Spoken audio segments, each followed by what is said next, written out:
আজকের প্রজন্মের ছেলেমেয়েদের চোখে একটা অদ্ভুত দ্বিধা।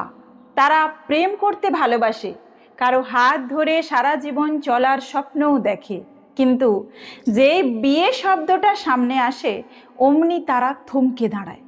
পুরনো প্রজন্ম ভাবে এরা বড়ই স্বার্থপর, দায়িত্ব নিতে শেখেনি। কিন্তু সত্যিটা কি তাই? এরা কি আসলেই দায়িত্ব এড়াতে চায়, নাকি কোনো অদৃশ্য আতঙ্ক এদের কুরে কুরে খাচ্ছে? আসলে এরা ভালোবাসা বা কমিটমেন্টকে ভয় পায় না, এরা ভয় পায় সেই সাইলেন্ট ট্র্যাপ বা নীরব খাঁচাকে, যা এরা ছোটবেলা থেকেই নিজেদের পরিবার বা চারপাশে দেখে বড় হয়েছে, যেখানে বিয়ের পর মানুষের ব্যক্তিগত স্বাধীনতা ধুলোয় মেশে, যেখানে মানিয়ে নেওয়ার নামে বছরের পর বছর ধরে একটা দম বন্ধ করা অভিনয় করতে হয়। আজকের প্রজন্ম খুব স্পষ্ট করে বলতে শুরু করেছে, আমি ভালো থাকতে চাই, ভালো থাকার নাটক করতে চাই না।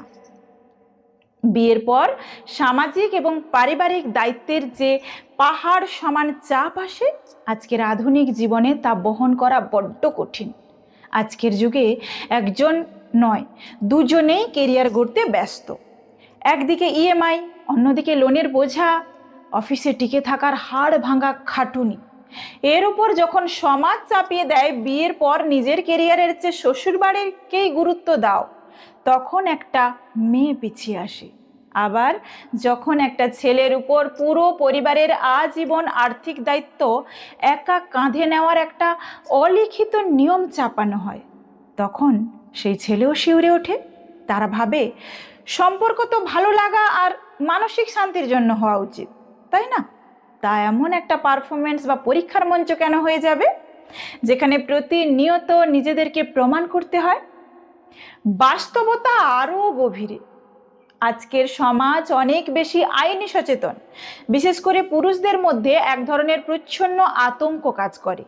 তারা চারপাশে দেখছে বিয়ে ভেঙে গেলে বা কোনো কারণে ডিভোর্স হলে আইনের জটিলতা, মিথ্যা মামলা, সামাজিক হেনস্থা এবং মস্ত বড় অঙ্কের অ্যালিমনি বা খরপোশের চাপ কিভাবে একজন মানুষের জীবনকে এক নিমেষে ধ্বংস করে দিতে পারে।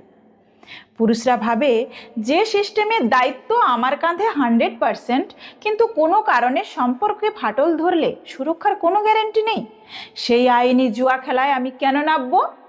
তাই বিয়ে ভাঙার চেয়ে বিয়ে না করাটাকেই তারা বেশি নিরাপদ মনে করছে।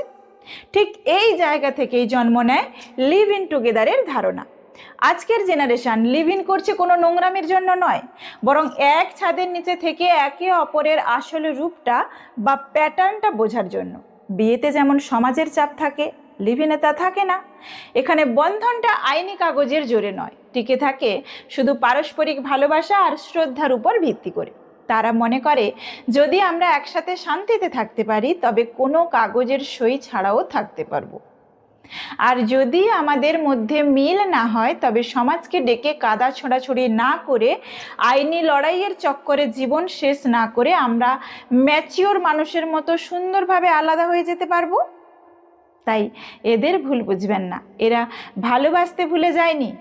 এরা শুধু একটা ভাঙা সমাজ আর নড়বড়ে ব্যবস্থার মধ্যে নিজেদের মানসিক শান্তি আর আত্মসম্মানটুকু বাঁচিয়ে রাখতে চাইছে।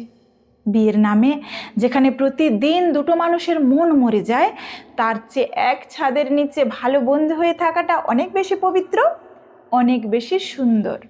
দিন শেষে সমাজ কি ভাবলো তার চেয়েও জরুরি, দিনের শেষে বাড়ি ফিরে আপনি কার বুকে মাথা রেখে শান্তিতে ঘুমোতে পারছেন।